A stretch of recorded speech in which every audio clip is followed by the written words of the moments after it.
안녕하세요. 강남구청장 정순균입니다. 흔히 사람에게는 오장육부가 있다고 합니다. 그러나 현대인에게는 오장육부가 아니라 오장칠부가 있다고들 합니다. 바로 스마트폰을 가리키는 말입니다.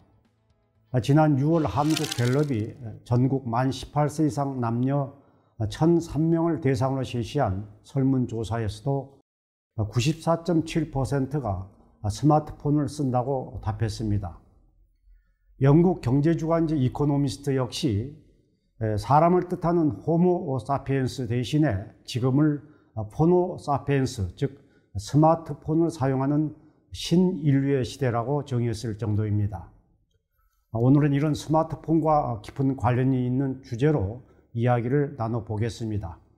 우리 강남구가 전국 지자체 최초로 개발한 통합 모바일 서비스 더 강남 앱에 대한 얘기입니다.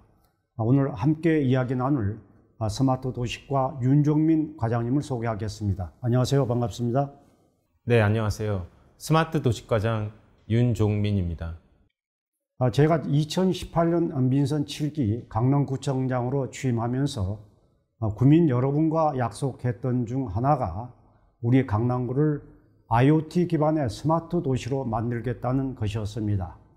이 약속을 지키기 위해서 지난해 스마트 도시과를 신설하고 모바일 기반의 스마트 서비스 플랫폼 더 강남을 구축했습니다. 더 강남 앱은 인공지능과 빅데이터, 사물 인터넷, 블록체인과 같은 4차 산업혁명 기술의 집약체라고 할 수 있는데요. 오늘 정책 브리핑을 함께 하시면은 구민 여러분께서도 더 강남 앱의 기능을 200% 활용하실 수 있을 것이라고 믿습니다. 먼저 스크린을 한번 봐주시죠. 지금 보시는 것은 가상의 구민 김강남 씨의 오늘 일정입니다. 직장인 김강남 씨의 하루를 통해서 더 강남 앱의 다양한 기능을 알아보기로 하겠습니다. 먼저 김강남 씨의 오전입니다. 거래처로 출장을 나간 김강남 씨에게 도움이 된 것은 바로 더 강남의 스마트 맵이었습니다. 주변 공연 주차장의 운영 시간, 이용 요금을 한눈에 볼 수 있을 뿐만 아니라 미리 주차 공간을 예약할 수 있기 때문입니다.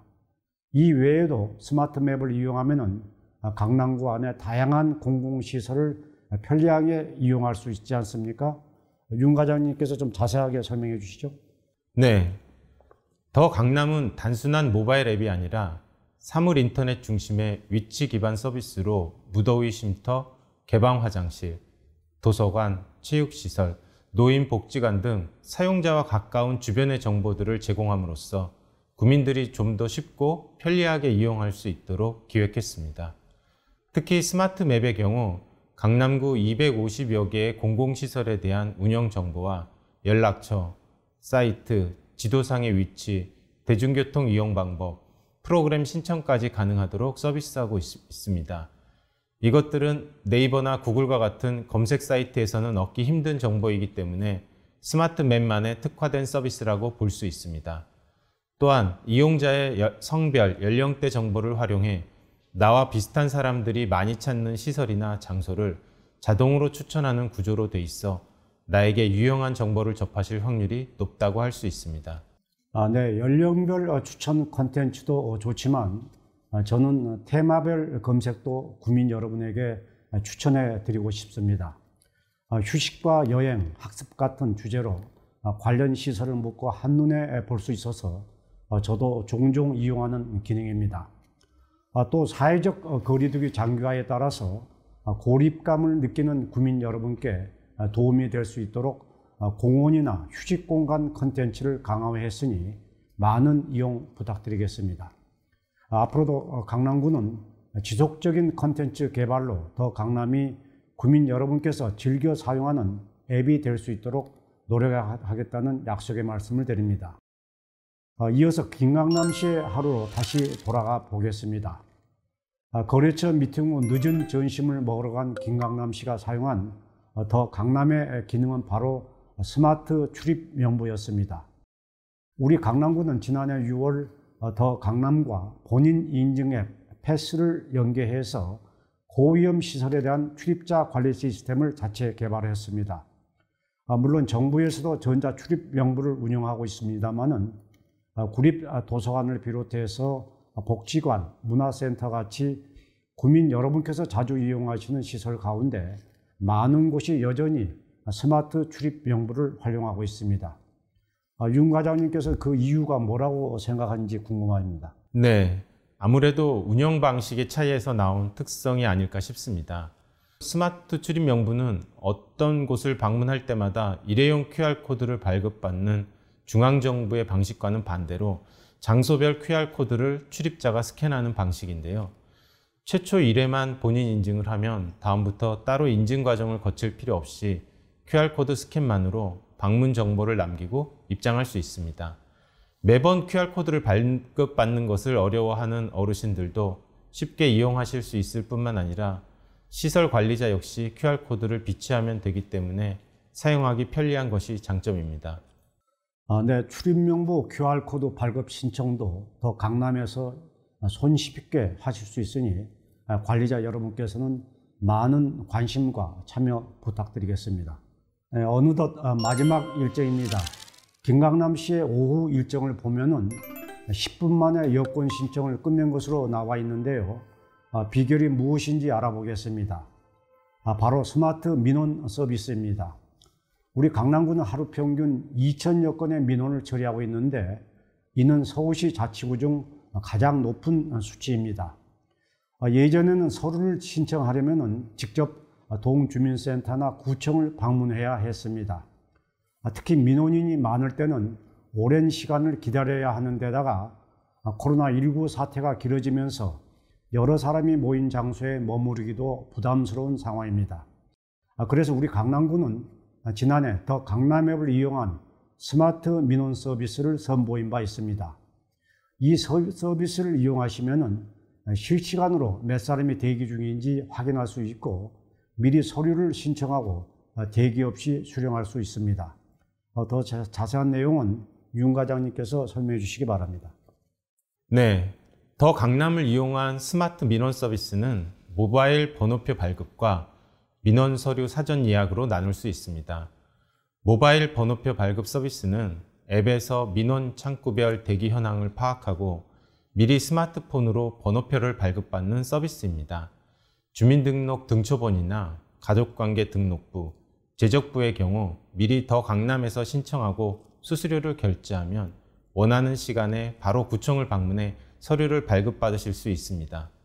네, 장시간 대기로 인한 국민 여러분의 불편을 효과적으로 줄일 수 있을 것 같습니다.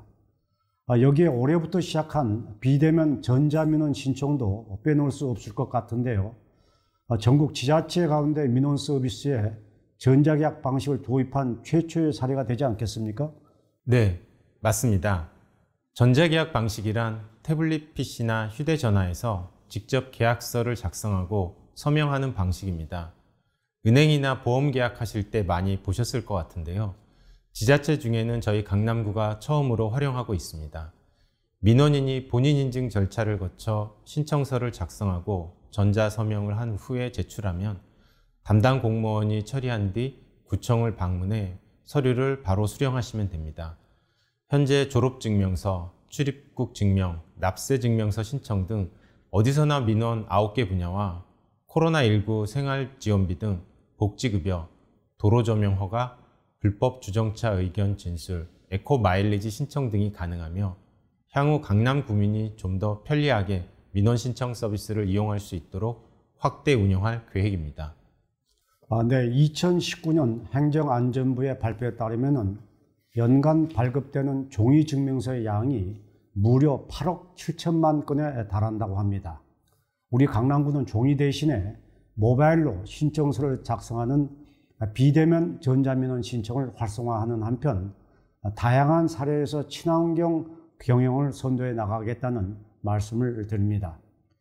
민선 7기 강남구는 정보통신 기술을 바탕으로 한 인적 자본, 투자 환경, 인프라를 갖추고 디지털 전환에 선제적으로 대응해 왔습니다. 앞으로도 1등 도시라는 이름에 걸맞게 스마트 도시를 넘어서 온택트 리더 강남의 위상을 확립해 나가겠다는 약속의 말씀을 드립니다. 오늘 나와 주신 윤종민 스마트 도시과장님 수고하셨습니다. 감사합니다. 이어서 언론 속 강남 소식을 간추린 순균 씨의 4줄 요약입니다.